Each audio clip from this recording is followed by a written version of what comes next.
Bonsoir adolo indray tsika rehetra e. Sorana ny tompo indray mbola afaka mifampiona indray tsika amin'ity tapany faharoa amin'ity andro an'ity. Anointsika ny lesona ao anatin'ny toko fafito tsika zany ny resaka tsika tamin'ny maraina ny resaka hoe 4,400 lasa rehatsy ny voizy tompo kase. Na nahoana mikasika an'izany dia ahoana zany raha hoe ny Israely ny voizy tompo kase dia ahoana zany ny hafa firenena. Fandresahantsika teo an'izay fa mamitana kely an'izay tsika rehefa avy eo dia hiaraka hivavaka tsika ray. Manasa tsika hiaraka hivavaka. Jehovah Andriamanitry Abrahama, Andriamanitry Isaka, Andriamanitry Jakoba. Misaotra ray fa mbola nomenao fotoana indray izay amin'ity tapany folakandro ity. Afanay mbola manosy mianatra ny teninao dia ny boky ny Apokalipsy zany. Misaotra ray fa tsy amin'ny herinayna ny tanjakay fa amin'ny fanahinao rery ihany no faly manatotozy sy manatanteraka izany. Ary manatotozy sy manatanteraka ny baikinao ihany koa izay hoe ataovy mpianatra ny firenena rehetra. Kely Andriamanitra ray ity boky ny faminaniana ity dia notendrenao tokoa ho alefa mivahoaka anao rehetra manerana n'izao tontolo izao. Ao nefa ao anatin'ny vala, ao ihany koa mbola any ivelany. Kanefa hoenao hoe ho ataonao andiany ray ihany izy ireny. Ka dia ny fanahinao ny hiasa amin'ny tsirairay avy hatanteraka ny sitraponao. Mana-masinana irainy amin'ny teninao ny fahamarinana. Ka raha mbola hianatra ny teninao izay dia aoka ray ny fanahinao masina ny hiasa aminay amin'ny fahafianoana hatanteraka ny sitraponao aminay. Dia nisy tsy famendrehana vitanay na fahotana vitanay teo anatrehanao tanatin'izay fotoana nisarahana izay dia hifonanay aminao ray ka angatahanay famindram-po sy famelan-keloka. Koa dia mangataka aminao izay Jesosy io diovy amin'ny rahanao izay ho afa-pahotana sasao amin'ny rahanao izay ho afa-keloka. Dia aoka ny rahanao namarina anay Jesosy ary aoka ny fanahinao hitantanay ho marina rehetra. Dia ho pilatananao no metrahanay ny fotoananay sy ny fampianarana ny teninao sy ny momba anay rehetra ka aoka tompo tsisy arombaka izay ho pilatananao. Mianaran'i Kristy nandratana izany vavaka izany ray eto anatrehanao. Alleluia, amen. Ya, iroso ary tsika resaka tsika tamin'ny maraina iny zany hoe mikasika safady le resaka hoe eo amin'le toko fafito andininy faefatra zany mikasika le hoe rehefa nijery eo izy dia nahita aho teo amin'ny zanak'Israely fa 4,400 lasa rehatsy no voaisy tombo kase. Dia eo ny zavatra hita tamin'izay hoe raha ohatra zany ny zanak'Israely no nasiana tombo kase dia ahoana zany ny hafa firenena. Ary na ny nahafatesan'i Kristy range zany no ny hafa firenena zany dia zava-poana zany satria tsy navonjy ny hafa firenena zany Kristy. Ny zavatra hitantsika nefa dia izao hoe ara-panaka izany io zanak'Israely io fa tsy hoe ara-nofo.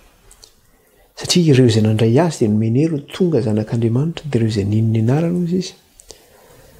Dia ihany koa izy miteny manao hoe fa izay rehetra mino an'i Kristy, ireo izay mitafy an'i Kristy zany ireo natao batisa ho amin'i Kristy. Dia ireo natao batisa ho an'i Kristy ireo zany dia ireo natsoina hoe zanak'Andriamanitra. Ka tsy misy tsony zany na jiosy na grika na andevo na tsy andevo fa iray ihany ao amin'ny Kristy Jesosy izany. Dia teo moa zany no namaranantsika ny lesona izany. Ka raha ohatra ara zany ka ny zanak'Israely zany zao tsy ara-nofo intsony fa ara-panahy ny zanak'Israely dia izy ary zany reto 4,400 sy rahetsy reto. Dia araka ilay nresahantsika teo marina mazava ho avy zany fa io isa 4,400 sy rahetsy ihany koa zany dia zao hoe ara-panahy ihany koa zany io, symbolika ihany koa zany io fa tsy hoe ara-nofo zany. Raha ny asiana tombo kase zany vahoaka an'Andriamanitra ara-panahy dia ty isa 4,400 sy rahetsy ty ihany koa zany dia zao isa ara-panahy ihany koa zany io. Fa ny zavatra ho jerentsika zany dia zao hoe inona ary ny hevitra n'le hoe 4,400 sy rahetsy ary avaiza zany io isa io izany. Le 4,400 sy rahetsy zany dia zao hoe composé zany io isa io, zany hoe avy amin'ny isa 12 zany io isa io. 12 ampitomboana 12 zany hoe namafisina zany le isa 12. avy amin'ny isa 12 izy io. De le isa 12 mbola resantsika io zany hazavaintsika zay efa tsy ho tenentsika fotsiny zany. Averiko tsara le isa 4,4 sy ray hetsy zany de avy amin'ny isa 12 zany no niaviana izy io. Zany hoe isa 12 namafisina zany.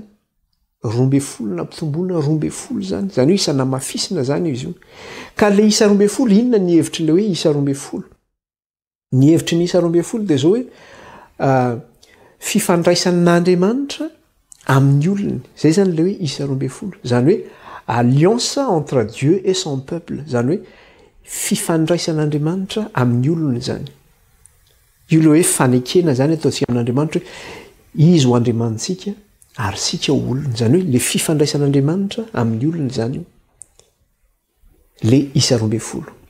De nazona le isa 12 ray de avy amin'le hoe telo ampitombona efatra. Efa nianarantsika teto zany io isa io tamintsika nianatra ny kody tany am-piandohan'ny fampianarana boky ny Apokalipsy. Tsy iverenantsika tsony reo avay hoe aiza ny toko sy andininy misy an'y zavatra zay satria mbola iverina lavabe antsika raha miresaka an'izay zavatra zay. Fa efa nianarantsika zay tamin'ny nanao ny fampidirana ny boky ny Apokalipsy tsika. Aveliko tsara zany le izy teo. Ny isa 4,4 sy ray hetsy de efa amin'ny isa 12 no niaviana izy io. Ary 12 namafisina zany izy io na hoe 12 nampitomboana 12. De le isa 12 ndray avy amin'ny isa telo ampitomboana efatra no nazona le 12.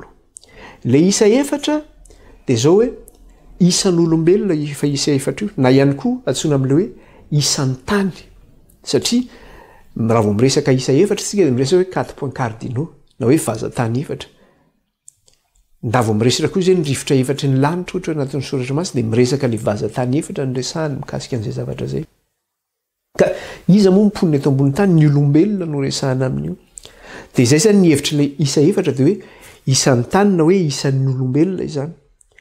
De io nefa nampitomboana telo zany io. Inona indray le isa telo? Le isa telo indray nefa isan'Andriamanitra zany io. Na hoe chiffre de Dieu zany nilazany anazy ihany koa. Ka le telo ampitomboana efatra zany le hoe isan'Andriamanitra nampitomboana le isan'olombelona zany, io no mameno le isa 12. De tadio tsara fa zany isa 12 zany miverina foana anatin'ny soratra masina. Apôstôly 12, zanak'Israely 12. Miverina zany reo isa reo anatin'ny soratra masina.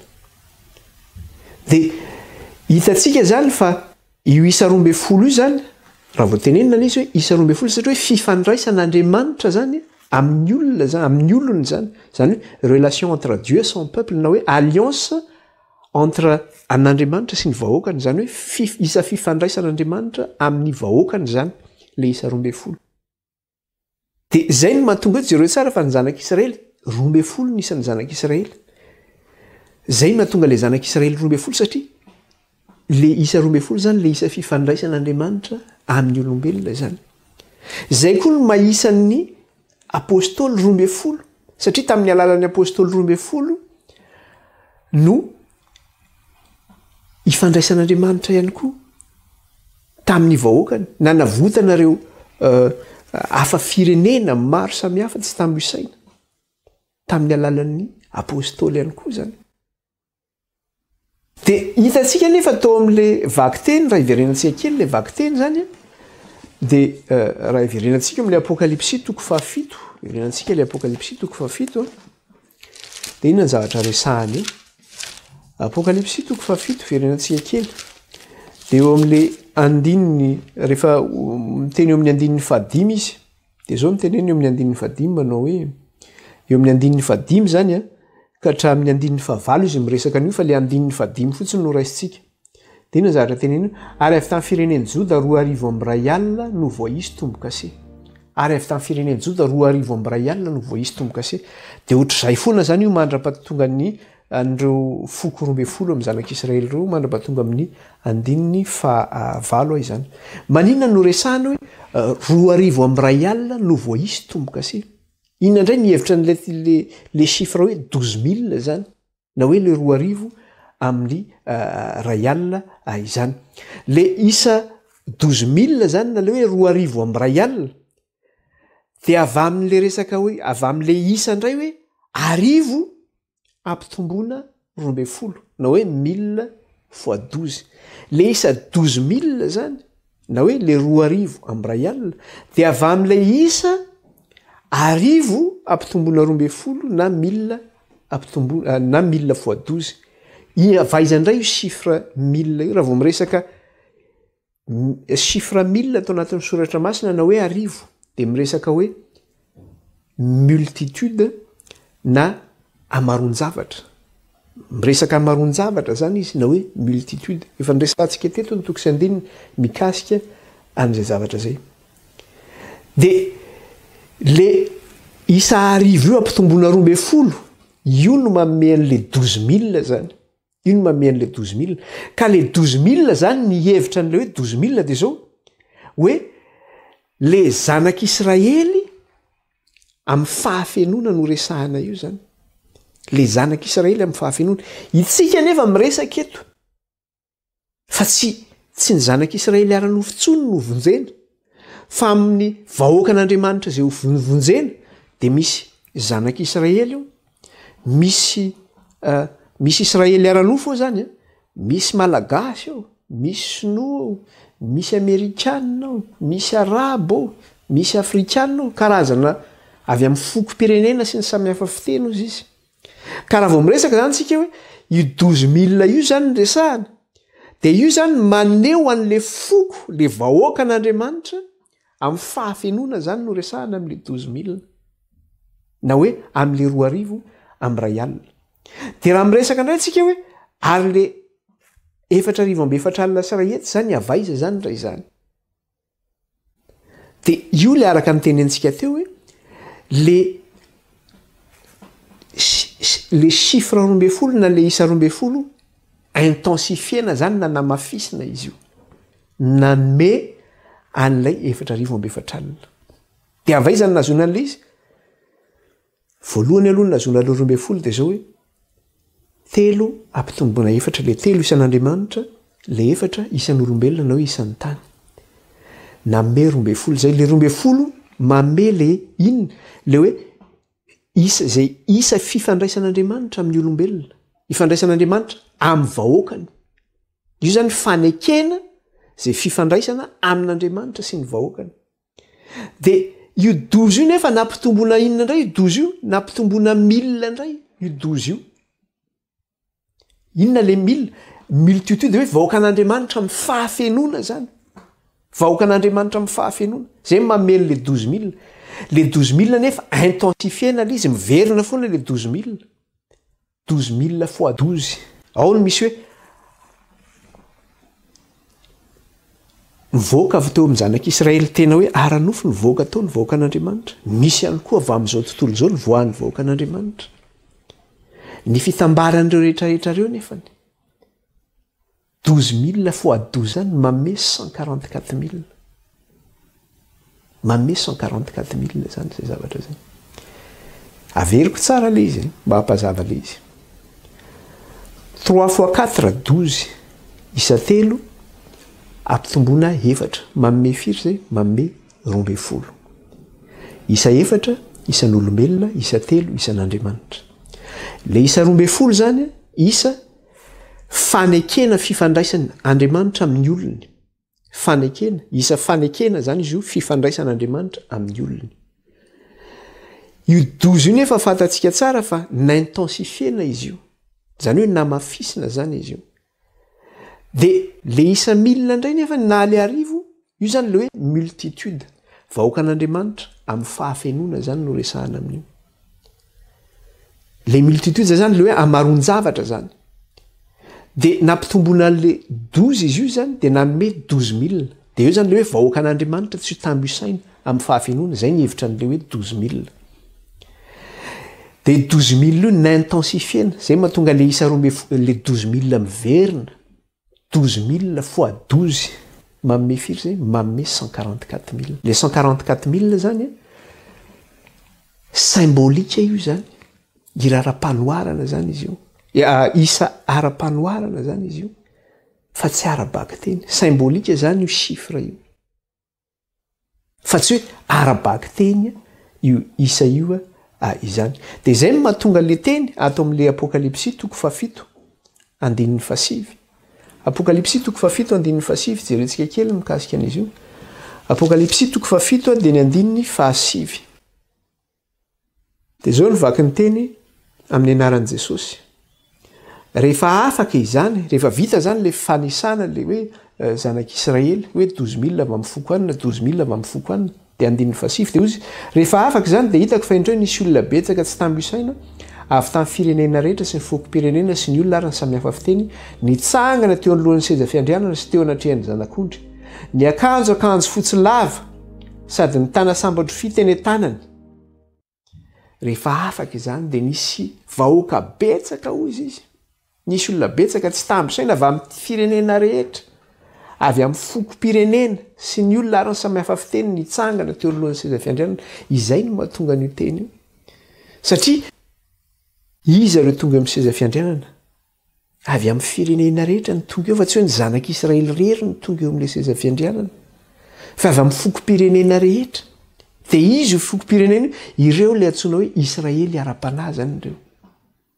nivoaka avy tamin'ny firenena rehetra samihafa fiteny rehetra izay no mahatonga zay ireo zany le hoe symboliquement zany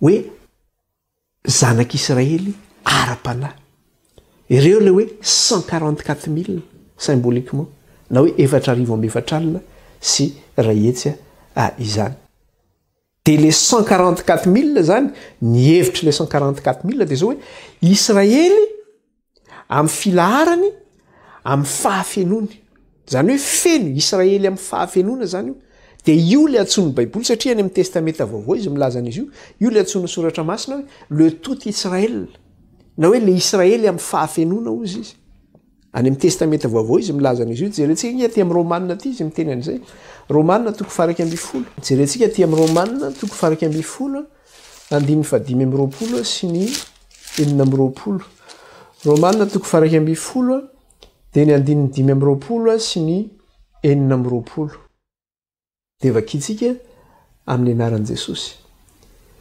fa tsy tiako tsy ho fantatrareo izany zava-miafina izany ry rahalahy averiko tsara fa tsy tiako tsy ho fantatrareo izany zava-miafina izany ry rahalahy fa ndrao mihevitra ny tenanareo ho endry ianareo fa efa misy fahamafiam-po-manjo ny Israely sasany mandra-piditry ny hafenony jentilisa ary amin'izany dia hovonjena avokoa ny Israely rehetra araka ny voasoratra hoe ivoaka avy any Ziona ny mpanafaka ary ampiala ny arantsipanahy amin'ny Jakoba izy mazava pinga izany teny zany so dia sasany zany so dia hoe mihevitena averiko tsara le izy zava-dehibe loatra fa tsy tiako tsy ho fantatrareo zany zava-miafina zany rahalahy fa ndro mihevitra ny teninareo ho endry ianareo fa efa misy fahamafiam-po manjo ny Israely sasany mandra-piditry ny hafenony jentilisa ary amin'izany dia hovonjena avokoa ny Israely rehetra araka ny voasoratra hoe ivoaka avy any Ziona ny mpanafaka ary ampiala ny arantsipanahy amin'ny Jakoba izy le Israely rehetra resahany eto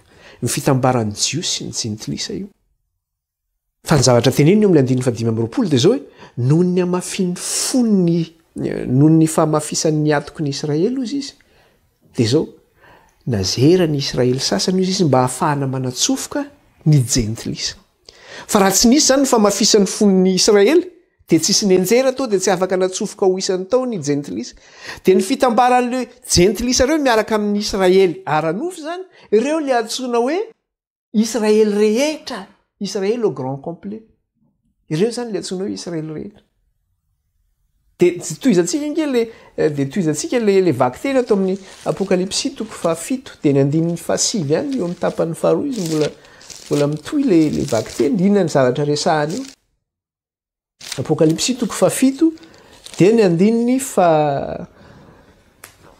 fahasivy eo amin'ny tapan'ny faharoa dia ahoana izy izy miteny io vakitsika verenantsika manomboka amin'ny andininy fahasivy mihitsy tsy maninona ary rehefa afaka zany dia hitako fa indro nisy olona betsaka tsy tambisaina avy tamin'ny firenena rehetra sy ny fokom-pirenena sy ny olona ary ny samihafa fiteny nitsangana teo alohan'ny seza fiandrianany sy teo anatrehany zanak'ondry ny akanjo fotsy lava sady ny tana sampandrofy teny tanany ireo vahoaka reo zany dia zao avy amin'ny fifokom-pirenena maro samihafa izy ireo. Ao zany nisy amerikanina tao, ao nisy jiosy tao, israely ara-nofo zany, ao nisy frantsay tao, ao nisy anglisy tao, ao nisy sinoa tao, ao nisy malagasy, ao nisy nigérianina, nisy ivoirianina, nisy egyptianina, avy amin'ny foko-pirenena rehetra sy ny samihafa fiteny. Fa inona ny fitambaran'izy ireo teo? Teo anatrehan'ny siansa fiandrianana izy. Dia inona ny zavatra nanaovany? Ahoana izy? Ny akanjo fotsy lava sady ny tana sapandro fitenentanana izy. Nitovy zany ny fitafian'izy ireo. Eo ilay hoe nationalité anankiray ihany. Nitafy an'i Jesosy tompo izy. Ilay anarana mahavonjy, ilay voalaza ny soratra masina, ilay maty 3 andro 3 alina. Levona tao am-pasana 3 andro 3 alina. Nitsangana tamin'ny andro 9. Nitafy an'io Kristy izy. Akanjo fotsy ray avy amin'ny foko-pirenena maro samihafa. Dia ireo ihany koa, le voalaza hitantsika izy io tao amin'ny tary amin'ny toko fahenina rehefa niresaka tsika ny tomboka se 5 dia inona ny zavatra hitantsika tany? Nisy an'ireo vahoakan'Andriamanitra izay vonoina ho faty no tapahan-doha no ny tenin'Andriamanitra. Ny rahan'izy ireo nitaraina teo ambanin'ny alitara rehefa novonoina. Dia ireo vahoaka tonga any an-danitra ireo zany dia zao ireo ihany koa ilay maty nefa velona indray. Nitafy ilay akanjo fotsy zany. Satria izay mihitsy ny teneniny eo atao amin'ilay toko fahenina 112. Jerentsika inge toko fahenina 112 atao amin'ny apokalipsy eo akaikeo ihany tsika. Dia zao ny teneniny eo. Ahoana ozy izy? Ary samy nomena akanjo fotsy lava izy rehetra. Ary nasaina niala sasatra kely aloha izy mandra-patapitry ny mpanompo namany sy ny ralahany izay vovonoana tahaka azy koa. Ireo zany aty amin'ny toko fahenina izy dia nivonoana ireo vahoakan'Andriamanitra ireo. Napahoriana izy ireo, nenjehina izy ireo, nataony ampigadrana izy ireo. Dia izy ireo rehefa nitaraina tamin'Andriamanitra io mandra-pahovian'Andriamanitra no hitsarahanao ny rahanay amin'izay mponina ambony tany. Dia hoy ny voalazan'ny tenin'Andriamanitra teo amin'ilay 112, ary samy nomena akanjo fotsy lava izy rehetra. Ary nasaina niala sasatra kely aloha izy mandra-patapitry ny mpanompo namany sy ny ralahany izay vovonoana tahaka azy. Izany hoe ireto hitantsika eo amin'ny seza fiandrianana ireo zany, anisan'ny vahoaka izay hitantsika eo dia ilay vahoakan'Andriamanitra efa novonoana tany aloha ihany koa. Hitantsika eo amin'ny seza fiandrianana eo. Ampiarahana amin'izay ho avy aty aoriana ihany koa zany. Izay ny fahitana izay aseho zany. Satria tsy hisantatra hoe ny tany aloha dia efa hisantatra n'izany sady efa niresahantsika teto zany. Fa tsisy mialoha lalana zany. Izay no mahatonga anazy ny tenina teo tena navela hiala sasatra kely aloha izy. Maninona? Mandra-patapitry ny mpanompo namany sy ny ralahany izay vonoana tahaka azy koa. Izany hoe mbola amin'ny toerana anankiray zany aloha izy. Fa rehefa tonga io fotoana io,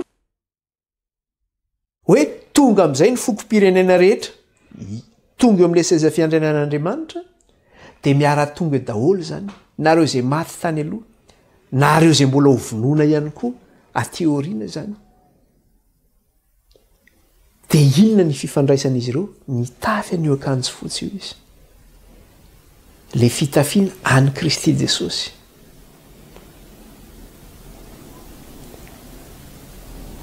Aty amin'ilay toko 12 izy, inona ny zavatra niresahana tao? Eo misy zavatra important resahana eo. Ary nasaina niala sasatra kely aloha izy mandra-patapitry ny mpanompo namany sy ny ralahany izay vonoana tahaka azy koa. Dia ho vakiako amin'ny teny frantsay izy io. Dia ho hitantsika le hevitra n'ilay izy zany fa amin'ny teny gasy izy tsy dia mazava tsara. Dia zao ny teneniny eo amin'ilay 112. Dia zao ny teneniny ato. Une robe blanche fut donnée à chacun d'eux et il leur fut dit de se tenir en repos quelque temps encore, jusqu'à ce que soit complet. Jusqu'à ce que soit complet le nombre de leurs compagnons de service et de leurs frères qui devaient être mis à mort complet, comme eux. Zany hoe nasena niala sasatra aloha izy satria mbola tsy feno ny isany, mbola tsy complet izy. Zany hoe zay zany nahatonga nyreto le olona maty tany aloha reto mbola tsy tonga amin'ny seza fiandrianana aloha satria nahoana le Israely zany mbola tsy feno mbola tsy eo complet zany le Israely. Zay le zavatra nyteneniny teo. Averiko tsara le izy teo. Il leur fit dire de se tenir en repos quelque temps encore jusqu'à ce que soit complet le nombre de leurs compagnons de service et de leurs frères qui devaient être mis à mort comme eux. Zany hoe mila complet aloha nisan'izy ireo zany. Izay vao tonga eo amin'ny seza fiandrianana avokoa. Le sary hitantsika eto zany eo amin'ny seza fiandrianana dia zao. Israely au complet zany io hitantsika eo. Israely amin'ny fahafenoana zany io hitantsika eo. Efa feno zany ny isa tonga eo amin'ny seza fiandrianana. Efa le 144 000 zany io hitantsika eo amin'ny seza fiandrianana. Vahoaka an'Andriamanitra amin'ny fahafenoana. Dia toizantsika ilay vaky teny amin'ny andininy toko fahafito andininy 3:10 sy ny 4:10. Toko fahafito andininy 3:10 sy ny 4:10. Dia inona ny zavatra nyresahana eto? Apokalipsy toko fahafito andininy 3:10 sy ny 4:10. Ary ny anankiray tamin'ny loha olona namaly ka nanao tamiko hoe iza moa ireo miakanjo fotsy lava ary avy taiza izy fa hoy izao taminy tompoka ianao malala. Dia hoy izy tamiko ireo no avy tamin'ny fahoriana lehibe ary ny akanjony nosasany sy nofitsiny tamin'ny ranjanak'ondry. Nisy loha olona anankiray zany tamin'ireo loha olona 420 eo lohan'ny seza fiandrianana nanontany an'i Jauna izy rehefa nahita le fahitana zany Jauna. Iza ireo miakanjo fotsy lava ireo? Dia hoy izy Jauna ny teny nanambara manao hoe tompoka ianao mahalala, ianao no mahalala. Dia hoy izy tamiko ireo no avy tamin'ny fahoriana lehibe ary ny akanjony nosasany sy nofitsiny tamin'ny ranjanak'ondry. Avaiza zany ireo vahoaka ireo? Avy tamin'ny fahoriana lehibe, zay no nahitantsika hoe ireo izay novonoina no ny tenin'Andriamanitra. Hitantsika ny rano izay nalatsaka teo ambanin'ny alitara nitaraina tamin'Andriamanitra. Dia nasena niala sasatra izy nomena akanjo fotsy. Avy tamin'ny fahoriana lehibe zany nisy anazy ireo. Dia nisy ihany koa ny vahoaka an'Andriamanitra izay mbola miaino anatin'izany fahoriana zany. Hatramin'izao andro ianantsika amin'izao fotoana izao mbola enjehina no zany fitafiana zany Jesosy zany. Tsy zakan'ny olona ilay zany Jesosy maty amin'ny antsasaky ny herinandro zany.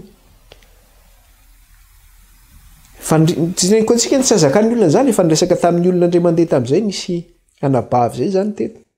Anabavy zay nijoro vavolombelona izy. Dia ilay vadiny io zany efa tsy tian'ilay fivavahana mihitsy ilay vadiny. Dia nanenjika ilay fivavahana fa mbola azony tolerena ihany ilay fivavahana zany. Mbola nekeny ihany ilay fivavahana. Dia ny hafetseny dia zao hoe mody mba hateriko any am-piangonana izy dia mba hitany hoe mba mety misinterité amin'ilay fivavahana angambany.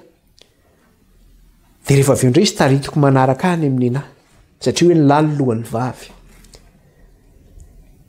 Dia hoy izy le vehivavy mantseny lerangambana hoe za nge tsy afaka mandeha makany miaraka aminao any. Dia efa maninona ianao tsy mandeha niko zara mba miaraka aminao misy fotoana mandeha. Ka ny zavatra tsy fantatro nge dia zao ny Jesosy tsika nge tsy mitovy. Tezitra amin'izay le rangaty. Tsy te hierika an'le vadiny intsony izy. Ny sarahany mihitsy. Tsy te hierika intsony izy. Zay nge io Jesosy. Mampisarabady io Jesosy. Dia hoy ny sasany ny Jesosy nareo mampisarabady zany ve dia mba Jesosy araka ny soratra masina fa tenin'ny Kristy nge miteny an'izany. Tsy tonga hampiavana hoy Jesosy fa hampisaraka. Tsy hitondra fiadanana hoy Jesosy fa hitondra sabatra tenin'i Jesosy miteny an'izany. Fa ny ray hoy izy hitsangana ho fahavalon'ny zanany.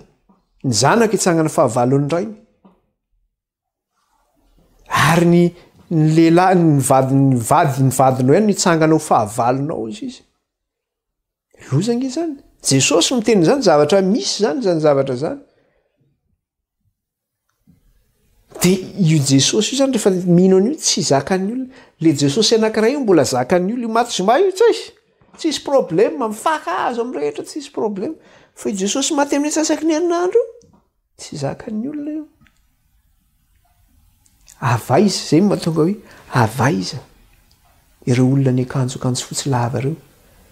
Tena maly izy ireo le avy tamin'ny fahoriana lehibe hozy izy. ary ny akanjony dia nosasany sy nofitsiny tamin'ny rany zanak'ondry.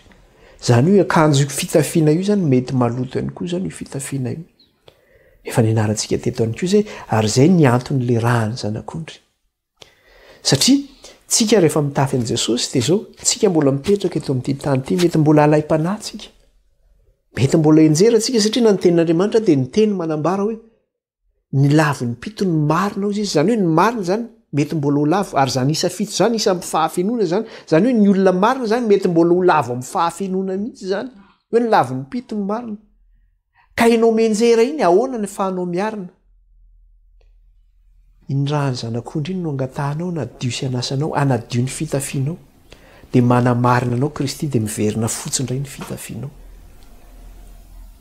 Dia ilay fitafiana noraisinao tamin'ny batisa iny zany diovinao amin'ny rany Kristy iny rehefa mivavaka ianao. Mangataka aminao Jesosy io aoka ny ranao nadio sy anasa ny fitafiako. Anasa ny afaka amin'ny fahotako sy ny tsy fahamarinako rehetra. Dia mino ianao fa voavela eloka dia lasa indray ianao manao ny fiainanao isan'andro.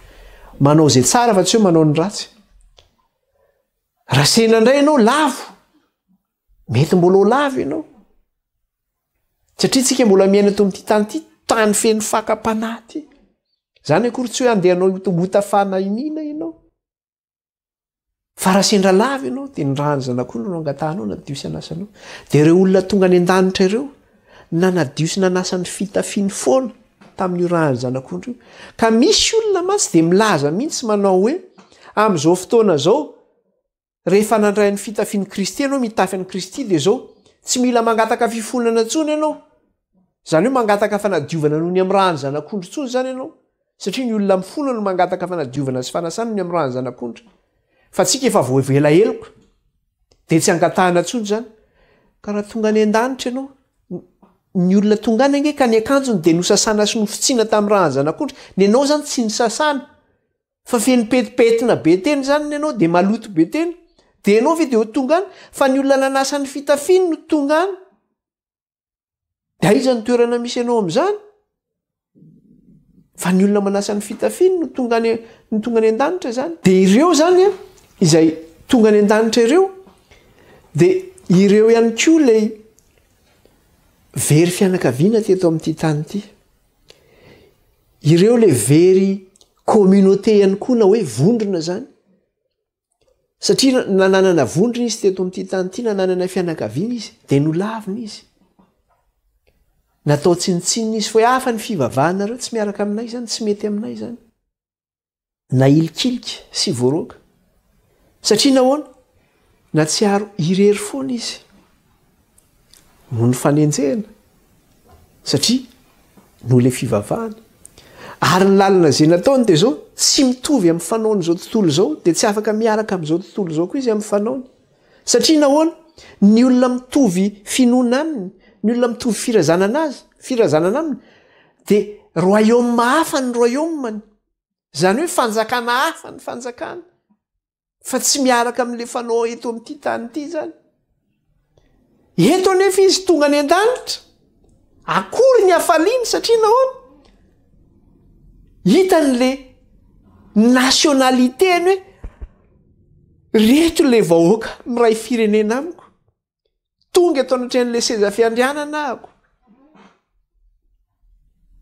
Hitan'ny ray zany ilay identité izay niraisiny tetỳ tany hoe tia ilay identité ako kay marina ihany ty zavatra ny fikiriko ity kay. Fa tsy hoe nyrediredy indraindray mantsy mametra-panontaniana sao dia mbazara eny adaly. Maninona tsy mitovy amin'ny fanaony fa rehefa tonga eo amin'ny seza fiandrianana ianao hitanao daholo ireo miakanjo fotsy lava be dehibe ireo. Ay reto ilay mitovy finoana amiko, reto ilay ray firenena amiko, avy amin'ny firenena rehetra. Mino an'ilay Jesosy araka ny soratra masina, nalevina araka ny soratra masina, nitsangana ny soratra masina. Akory ny hafaliana izy ireo? Feno fifaliana, izay mahatonga ilay fiderana be zany tao an-danitra satria rehefa tonga teo zareo namena an'io akanjo fotsy io, nitafy an'io akanjo fotsy io, dia fifaliana ny azy tao an-danitra tao. Jereo amin'ilay 150 fa izay ilay teneny amin'ny 150 eo. Verenantsika vakiny amin'ny 150 dia toizantsika amin'ny 150. Rehefa afaka izany dia hitako fa indreo nisy olona betsaka tsy tamby isaina avy tamin'ny firenena rehetra sy ny fokom-pirenena sy ny olona raha samihafa fiteny nitsangana teo loza sy seza fiandrianana sy teo anatreny zanak'ondry ny akanjoakanjo fotsy lava sady nitana sapandrofity eny an-tanany dia niantso tamin'ny feo mahery izy nanao hoe ny famonjena ne ho an'Andriamantsika izay mipetraka eo ambony seza fiandrianana sy ho an'ny zanak'ondry. Niantso tamin'ny feo mahery izy nanao hoe ny famonjena ne ho an'Andriamantsika ilay mipetraka eo ambony seza fiandrianana sy ho an'ny zanak'ondry. Nakalaza zany izy ireo sy nideran'Andriamanitra izy noho ny hafaliana feno izay tao anatin'izy ireo satria tonga teo amin'ilay seza fiandrianana izy. Nahita ireo mitovy finoana aminy izy, nahita ireo mpiray firenena taminy izy, nankalaza an'Andriamanitra. Fifaliana nge zany tany an-danitra tany zany, fifaliana le zany. Dia rehefa nihika fiderana izy ireo ho an'Andriamanitra dia nga zareo ihany no nankalaza an'Andriamanitra. Fa nitoy ilay izy 1:12 ary ny anjely rehetra nitsangana manodidina ny seza fiandrianana mba amin'ny loholona sy ny zava-mananaina efatra dia niankohaka teo anatreny seza fiandrianana izy ka nivavaka tamin'Andriamanitra. 1:12 ka nanao hoe amen, ny saotra sy ny voninahitra sy ny fahendrena sy ny fisaorana sy ny haja sy ny hery ary ny faherezana ne ho an'Andriamantsika mandrakizay mandrakizay. Amen. Fankalazana ny reto zanak'Israely ara-panahy reto 144,000 ireto amin'ny fahafenona. Vahoaka an'Andriamanitra amin'ny fahafenona reo. Rehefa avy nankalaza an'Andriamanitra izy dia nankalaza koa ny anjely. Niankohaka teo anatren'Andriamanitra ka nanao hoe niaraka tamin'ny olona 420 amen, ny saotra sy ny voninahitra sy ny fahendrena sy ny fisaorana sy ny hadra sy ny hery ary ny faherezana ne ho an'Andriamantsika mandrakizay mandrakizay. Amen. Dia miverina indray ilay fankalazana izay fahitantsika tany aloha. Raha nijeritsika tany amin'ny tany amin'ilay ino izy ity teo amin'ilay seza fiandrianana, nefa tany amin'ny toko faefatra sy toko 15 nahita ilay seza fiandrianan'Andriamanitra isika. Dia teo ihany koa tamin'ilay zanak'ondry izay nandray ilay boky kely tamin'ny toko 15 teo amin'ilay intronisation de Jesosy Kristy na Jesosy Kristy nandray ny voninahitra dia hitantsika zany io fankalazana io teo anatren'ny seza fiandrianana. Io fankalazana an'Andriamanitra en 7 temps amin'ny isa 7 no ankalazana an'Andriamanitra. Jerentsika ilay izy, averiko ilay izy dia isantsika ilay izy. Ahoana izy?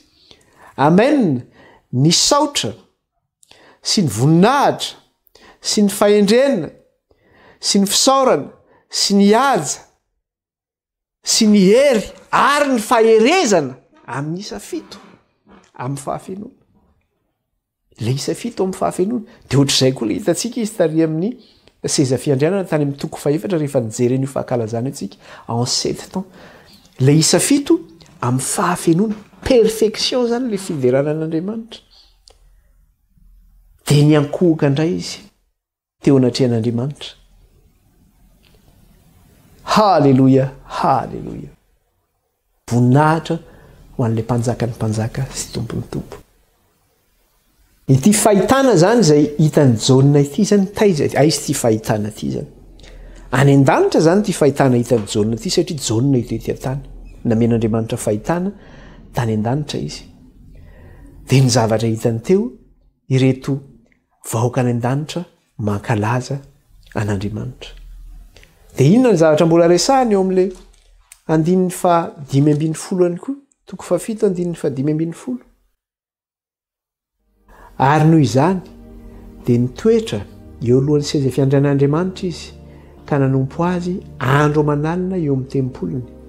Ary ilay mipetraka eo ambony seza fiandrianana dia amelatra ny trano ilainy mandrakotra azy. Izay zany ny zavatra izay mitrangy eto. Inona ny zavatra hitantsika zany kasika ny zavatra zay? Eo anatrehan'Andriamanitra mandrakariva amin'izay zany reto vahoaka reto. Eo anatrehan'Andriamanitra amin'izay zany izy. Satria ny zavatra teneniny teo dia zao hoe ary noho izany dia mitoetra eo alohan'ny seza fiandrianan'Andriamanitra izy ka manompo azy andro aman'alina eo amin'ny tempolony izy. ary ilay mipetraka eo ambony seza fiandrana dia amelatra ny trano lainy mandrakotra azy. De inona ny sary hitantsika amin'izany zavatra zany? Maneho an'leo Levita tany amin'ny testamenta taloha izay manompo an'Andriamanitra ao amin'ny tranolay fionana andro aman'alina manompo azy andro aman'alina.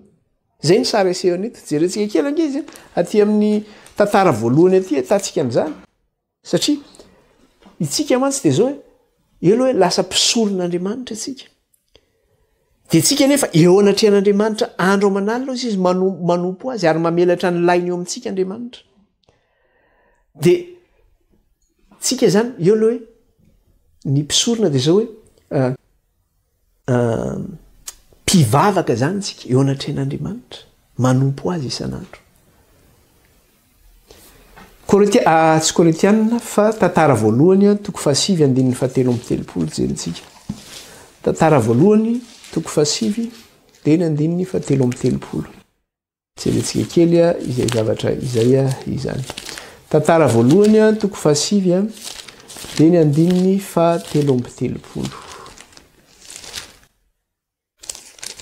Tantara voalohany toko 7:7.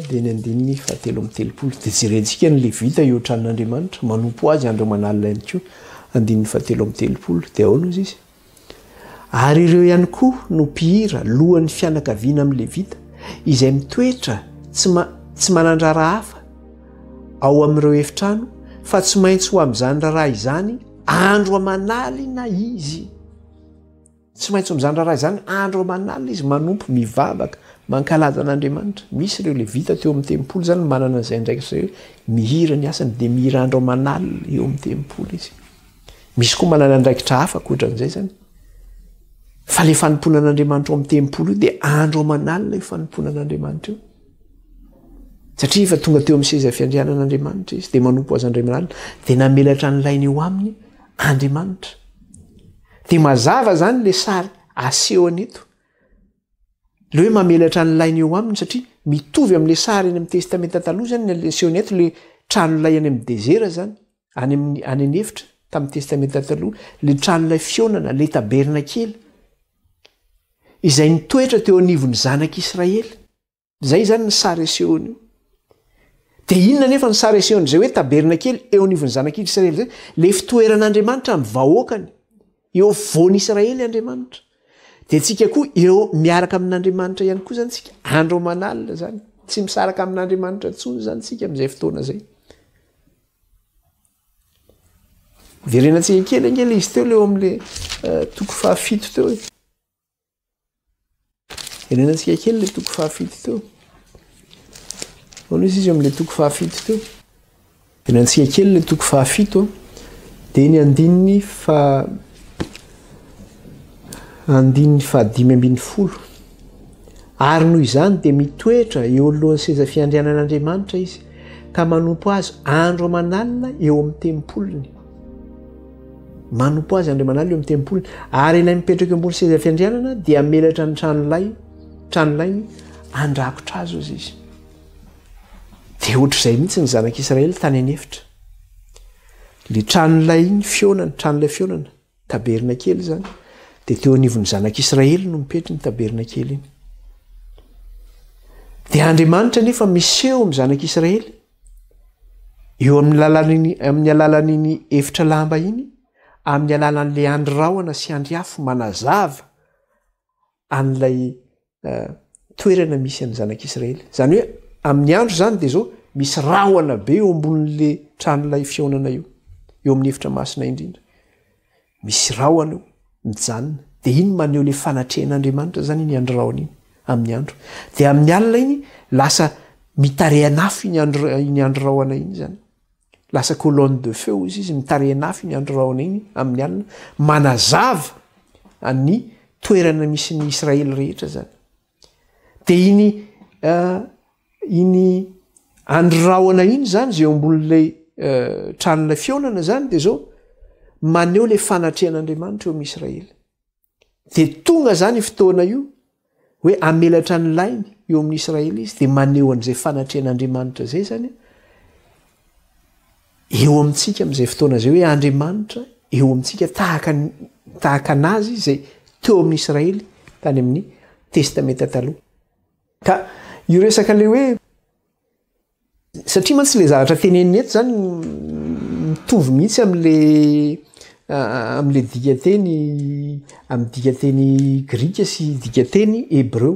Le zavatra teneniny ato de ozy izy hoe ary ilay mipetraka eo ambony seza fiandrianana ozy izy de amelatra tranolainy mandrakotra azy. Le hoe tranolainy mandrakotra azy zany de hoe amin'ny teny frantsay zay de hoe dresser la tente, na hoe araka le teny gasy ny raisitsika teo hoe mamelatra ny tranolainy, na hoe dresser la tente zany. Amin'ny teny grika izy io de hoe kenozein ny dikan'izy io zany amin'ny teny grika. Amin'ny teny hébreu ndray nefa ny dikan'izy io zany de shekina ny dikany. Ny dikan'le shekina nefa nalaina tamin'le hoe chacun zany hoe habité, hoe le hoe mitoetra zany. Zany hoe le fitoeran'Andriamanitra mihitsy. De jereo tsara fa ny jiosy rehefa mihira zany izy na mampianatra izy de io shekina io miverina foana amin'ny fampianaran'ny jiosy hoe shekina na rehefa mihira. Inona ny dikan'izay hoe shekina zay? Ny dikan'izay de zao le andry rahoan'Andriamanitra iny na le andry afin'Andriamanitra iny zay mitoetra eo anivon'ny zanak'Israely, zany hoe le fanatrehan'Andriamanitra, zany hoe Andriamanitra miara-mipetraka amin'ny olony mihitsy zany no resahany amin'io zany. Andriamanitra mitoetra miaraka amin'ny olony zany no resahany amin'le hoe shekina zany. Satria zay dikan'le hoe shekina, le hoe andry rahoana ny dikan'le hoe shekina zany, le andry rahoana. De iny andry rahoana iny nefa iny le famantarana zany le hoe Andriamanitra mipetraka eo anivon'ny olony zany. Tonga zay fotoana zay zany de zao Andriamanitra mipetraka eo anivon'ny olona. Jerentsika ty amin'ny Exodosy izy miteny an'io mikasika an'io andry rahoana io de ny fipetraka io. Exodosy 7 jerentsika. Exodosy 7. Exodosy 7 andininy 4:30 ka hatramin'ny 7:30. Andininy 4:30 ka hatramin'ny 7:30. De zao ny vaky ny teny ato vakitsika amin'ny anaran'i Jesosy. Ary ny raona nanarona ny tranon'ilay fiaonana, ary ny voninahitry Jehova namely ny tabernakely. Ary Mosesy tsy nahazo niditra tao amin'ny tranon'ilay fiaonana satria ny raona nitoetra teo amboniny, ary ny voninahitry Jehova namely ny tabernakely. Ary raha niakatra niala tamin'ny tabernakely ny raona dia nifindra ny zanak'Israely tamin'ny nandehanany rehetra. Fa raha tsy miakatra ny raona dia tsy mifindra izy, mandra-piaviny izay andro hiakarany. Fa ny raon'i Jehova dia teo ambonin'ny tabernakely noho ny andro, ary nisy afo teo noho ny alina teo imason'ny taranak'Israely rehetra tamin'ny nandehanany rehetra. Zany hoe io raona io zany rehefa mijanona ny zanak'Israely dia mijanona io raona io. Dia rehefa miainga io raona io dia mamorona ny tantony koa ny zanak'Israely rehetra dia miara-mandeha amin'iny raona iny. Dia rehefa mijanona iny raona iny dia mijanona indray ny zanak'Israely. Satria nahoana? Jehova dia nitoetra teo amin'ny vahoakany. Dia rehefa tonga io fotoana io hoe tonga eo amin'ny seza fiandrianana ireo ny akanjo fotsy ireo dia manahoana? Amelatra ny lainy amintsika Andriamanitra.